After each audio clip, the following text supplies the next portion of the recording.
Welcome to another edition of the Hoop Scoop. I'm Jared Johnson. Texas Tech is looking to bounce back from what can only be described as a deflating loss, 85-84 in overtime to number 3 Iowa State on Saturday. Texas Tech was in control of the game for much of the contest, uh, came out with a lot of energy, played really well. The crowd was loud despite the students not being home yet. And uh, looked like Texas Tech was on its way to easily its best victory of the season, but Iowa State kept hanging in there. JT Toppin he tweaked an ankle, which that's something to watch moving forward because he's already missed significant time due to injury. Hopefully he's all right to go this week. And then Elijah Hawkins, who has really been a revelation since Big 12 play start. He's been terrific and was great against Iowa State. He got into foul trouble and missed a long time, and that's when Iowa State really kind of battled back and actually took a small lead like midway through or towards the second half of the second half. And but Texas Tech would battle back, have a lead, looked like they had it. The Rivers had the win. All they needed to do was make some free throws, and some of their best free throw shooters split at the line, and that allowed Iowa State to tie it up and send it to overtime. And then again, you look at it, I think it was Darian Williams, Chance McMillan, and Elijah Hawkins, all high 80, low 90% free throw shooters who split at the line either in regulation or in overtime. And, that would prove to be the difference. Iowa State didn't shoot great at the free throw line themselves, but if you're looking to knock off a team that had won 10 in a row, number 3 in the country, all that, there's a very small margin for error. And, bottom line is Texas Tech lost. So it's how they respond. And that's generally the case in life and in sports, of course. And now they have Kansas State, and it's on the road. And this is a desperate Kansas State team. They've lost 3 in a row. They're 1-3 in the Big 12, 7-8 overall. Coach Tang is catching a lot of flack. They went out just like everybody, like most schools in the Big 12 went out and added to the roster via the transfer portal, but clearly it hadn't worked so far. They're a desperate team, like I said. And Texas Tech, though, has its own desperation. 11-4, 2-2 overall in the Big 12.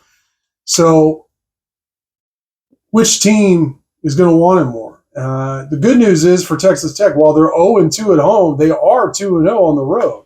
They completed that Utah two-step where they beat the Utes and the Cougars in a handful of days before that rough loss to Iowa State. I think Texas Tech, though, when I look at what just happened with that close loss and what's ahead of them, it really is a choice. It comes down to just if they're going to stick together, if they're going to move forward and learn from a couple of these close losses. That game against Iowa State was eerily similar to the loss against St. Joe's. D5, he had a shot at the end that was, a pretty good shot, a look you'd like. They just didn't go in both cases, and you end up losing by a point. Rough game that was back and forth. Obviously, if you win those games, it's a completely different story. And I don't think you could question D5's toughness and if he's clutch or not. You look at the BYU game where he basically said, "Give me the ball and everybody get out of the way," and took over and won that game for you. So I still like D5 in that scenario. I think Darian Williams is a good player, a player you could depend on. All his versatility, all the things he brings to the table. But there was always going to be a slim margin for error in the Big 12 this year for Texas Tech.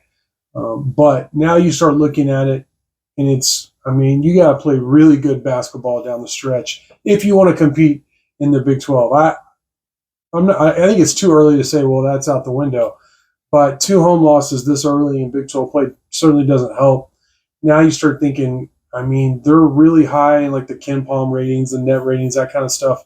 So you would think Texas Tech would have a good chance of making it in the tournament, but they need BYU was a good win. It's the best one of the season, but they need to take care of their business against Kansas State on the road on Tuesday. That game tips off, I believe, 8 p.m. Central Time, by the way. But you got to start beating good teams, like really good teams. And Iowa State was a great opportunity for that. But it happened. That's a blown opportunity, and they're going to have many more. You got Arizona coming up. That's who, they got off to a slow start, but they've been playing well. Um, I think a couple of wins over top 15 teams here relatively recently, so that could help the resume. Many in the Big 12, you're going to play very, very good teams. You look at Tech's schedule; they'll have opportunities to really add to their tournament resume. So, but I equally important is handling your business against a struggling Wildcats team. And it's interesting. A lot of people have been asking me what I think's happened with Coach Tang. I haven't really. I think I've watched parts of some of their games this year, so I haven't really broken it down or talked to anybody who, is really close to the situation and been studying Wildcat basketball. But clearly, just by the record and the results, it's not what they imagined in terms of a return on their investment for the team. It's crazy that he was, coach of the year, not a year or two ago, and now, you look on social media, which fans can be kind of crazy, and that's kind of the point. But there are legit people questioning how long he's going to be in Kansas State all of a sudden, and it's crazy how quickly things change. But in terms of Texas Tech's perspective, they need to handle their business. They need to get out. It doesn't matter if it's by 1 or by 30, in my opinion. They need to get out with a victory, get out the Little Apple with the victory, and then move on with their season. But for now, I want to thank you for watching, and until next time.